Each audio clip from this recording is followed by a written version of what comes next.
bupati, wakil bupati, pimpinan DPR, semua Forkopimda yang ada di sini buka mata dan besok juga berantas dan tuntaskan semua, hapuskan air mata yang ada di Lanijaya.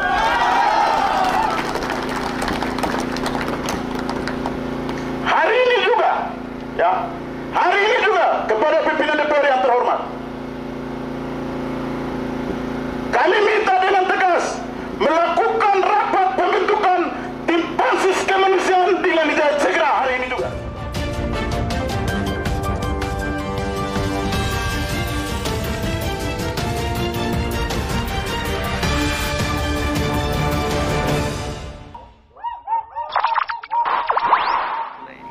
Dari ujung kaki saya sampai dengan ujung kepala saya ini di satu organ tubuh saya, jika apabila merasa kesakitan dalam bentuk luka kecelakaan, dalam bentuk luka apapun, pasti semua organ tubuhnya akan merasakan sakit.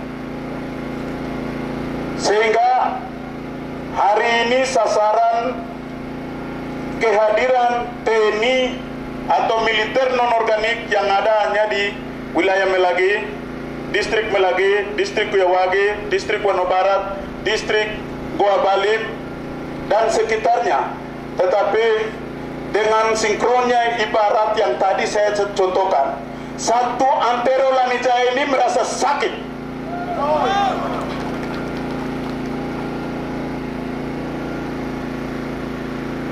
Papua Pegunungan bahkan Papua ini sakit, yang selalu saja ada intimidasi, ada penganiayaan. Orang Papua mati di tanah Papua sendiri, itu dengan berbagai macam cara kematian yang terjadi.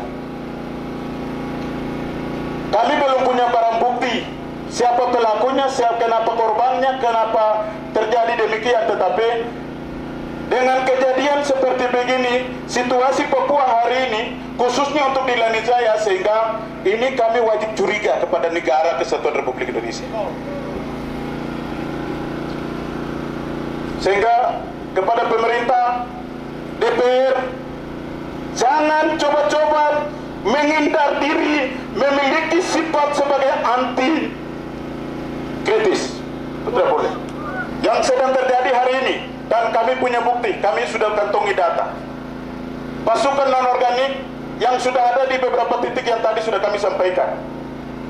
Di distrik Melagi sudah terjadi penyisiran, sudah terjadi pembongkaran, sudah terjadi perampasan barang milik warga di sana.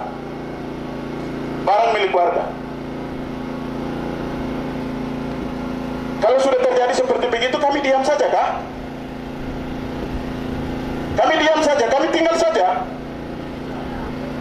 Dengan situasi begini, bagaimana masyarakat mereka hidup tenang atau tidak? Mereka hidup nyaman atau tidak? Lalu siapa yang akan bicara untuk mereka? Siapa yang akan datang untuk mereka berdiri di sana? Hampir 1 bulan situasi Lanijaya ini sudah terjadi seperti yang hari ini ada. Sehingga hampir 1 bulan, niki na uri omba korana wewe. Nino wewe ne rono game, bupati, wakil bupati, pimpinan DPR dan semua DPR itu tidak ada yang Nusantara lain. Semua anak asli Lanijaya. Betul. Semua anak asli Lanijaya. Jadi tindakan seperti itu nonggo pendekatan segala macam bagaimana ina onepa nungun bakoran. Nonggo mereka nak yang bakokin uriwo. Jangan salahkan kami. Jangan salahkan mereka. Siapa di balik itu? Di pintu masuk ada siapa? Di pintu masuk ada siapa? Perlu TNI Polri, pemerintah hari ini catat bahwa di sini, di negeri ini, sebelum ada kabupaten ini masuk, sebelum ada kabupaten ini ada, Injil sudah ada di sini. Sebelum Injil itu ada juga, Injil itu datang berakar kepada orang asli Lanijaya. Injil itu datang berakar kepada orang-orang, bukan kepada batu, bukan kepada tanah, bukan kepada pohon yang ada di sini. Masyarakat begitu-begitu sudah. Kalau seandainya para perintis, pelopor tidak memperjuangkan kabupaten ini, kalau tidak datangkan kabupaten ini, saya kira masyarakat pasti aman-aman. Karena apa?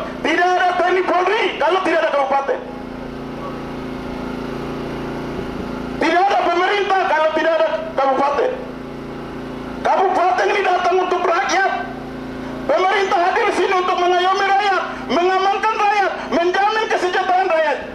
TNI Polri datang ke sini untuk mengayomi masyarakat, terutama masyarakat yang ada di akar rumput di bawah.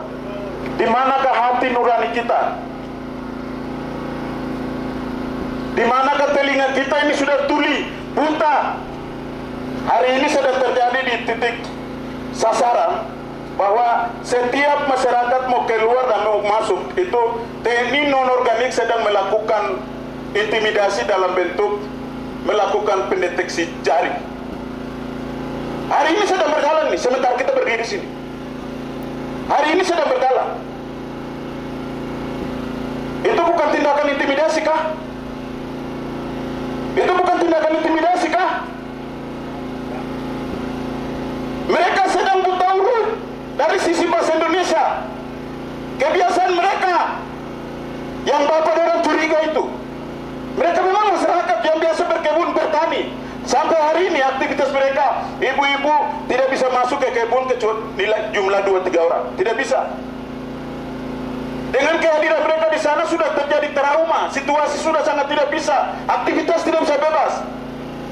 Yang situasi hari ini, bapak-bapak tidak bisa pergi berburu di hutan. Situasi hari ini yang sedang terjadi di sana, tapi kami duduk santai di sini. Kami enak di sini. Lalu jadi pertanyaan untuk kita semua. Di tengah-tengah masyarakat dalam situasi begitu, siapa yang harus hadir? Apakah kita anak-anak kaki abu, mahasiswa, pemuda ini yang kami hadirkan? Kami yang hadir. Bupati, wakil bupati, pimpinan DPR, semua Forkopimda yang ada di sini buka mata dan besok juga berantas dan tuntaskan semua, hapuskan air mata yang ada di Lanijaya.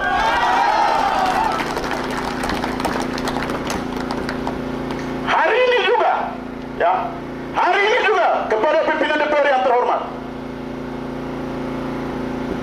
kami minta dengan tegas melakukan rapat pembentukan tim pansus kemanusiaan di Lanijaya segera hari ini juga. Kita tidak bisa tunggu-tunggu. Kalau kita tunggu berarti harus tunggu korban. Oke, bapak dorong tunggu sudah. Kita tunggu korban lagi datang. Bapak Polres izin. Kita tunggu korban lagi datang kah? Ini harus ada pendekatan. Bagaimana pengamanan masyarakat di sana? Lalu semua pimpinan hanya tinggal setelah walaupun sudah dengar informasi. Ini tidak bagus. Tidak bagus. Negeri ini, Lanijaya ini didirikan dan diperjuangkan dengan segala air mata rakyat Lanijaya, doa rakyat Lanijaya, karena diingin demi mendapatkan kesejahteraan rakyat, bukan untuk diintimidasi, bukan untuk sekelompok orang, bukan untuk kita duduk berfoya-foya di sini. Lanijaya ini datang untuk rakyat kecil. Kalau dihitung-hitung umur Lanijaya ini sudah jauh.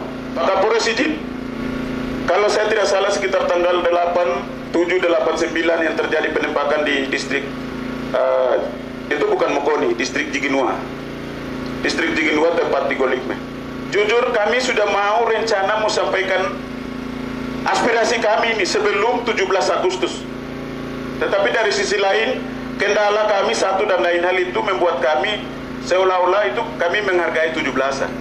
Tetapi yang melakukan itu, kalau memang status DPO, ada hukum. Saya paham hukum humaniter bahwa kalau apabila DPO itu harus kita melakukan pengejaran, penangkapan dan interogasi, lalu diberikan hukuman, bukan langsung lakukan penembakan eksekusi. Itu yang terjadi. Yang mau ciptakan konflik di sini mengganggu 17-an kan bukan kami, bukan rakyat Lanijaya. Logikanya kan ini yang kita pikir. Itu sudah tidak benar. Maka itu saya berani pastikan bahwa itu telah terjadi pelanggaran HAM di Lanijaya. Dan mengganggu, mencoreng perayaan 17 Agustus di Lanijaya, Hari Kemerdekaan Republik Indonesia. Yang dilakukan oleh siapa? Keamanan sendiri. Satu saja. Kepada DPR, kami minta supaya bentuk pansus kemanusiaan hari ini juga dan melakukan koordinasi dan tindak lanjut ini harus segera jalan. Harus jalan. Demi menjaga keamanan, kenyamanan, kedamaian di Lanijaya. Masyarakat untuk mendapatkan kesejahteraan. kedamaian itu, semua pasukan organik sekalipun yang ada di daerah-daerah pinggiran itu, kami minta dengan hormat DPR harus menjuarakan juga supaya harus kasih masuk kembali ke daerah perkotaan. Tidak boleh mereka menyebar di luar. Bisa, tapi ada tahapannya. Ada tahapannya. Tidak harus langsung ambil alih langsung kita pergi macam mengejar sesuatu begitu. Itu tidak bisa. Pasukan non-organik yang ada di Lanijaya, tapi tolong masukkan mereka di daerah perkotaan. Ini menjadi poin diskusi juga di dalam pembahasan DPR dan pemerintah. Hal-hal ini yang harus perlu kita jaga bersama, sehingga yang lain-lain saya kira sudah disampaikan semua. Inti poinnya adalah kami akan berikan waktu kepada DPR selama 3 hari tidak ada tindak lanjut dari aspirasi kami, maka kami akan turun kembali lagi. 3 hari paling cepat, 1 minggu paling lambat, 7 hari paling lambat. Dan itu kami akan turun dengan keadaan yang sama ataupun lebih besar dari hari ini. Kami akan turun itu. Kepada DPR, teman-teman lain, terutama 30 anggota dewan, pimpinan 3, kami minta semua harus wajib terima aspirasi. Semua harus wajib terima aspirasi. Hari ini kami menyampaikan terima kasih ke Ketua DPR, Kakak Dewan berdua yang mendampingi Pak Ketua sudah menerima kami, dan kami rasa kesal dan sedih, hati ini sedih kalau ternyata begini. Ini baru sebelum terjadi korban saja hanya 3 orang. Setelah terjadi korban harus kena ini beli kamu ragu no ini beli kamu ragu. Sayang, kita masyarakat sayang sekali. Tidak ada konteks lain-lain, hanya kemanusiaan penting. Hanya kemanusiaan itu penting.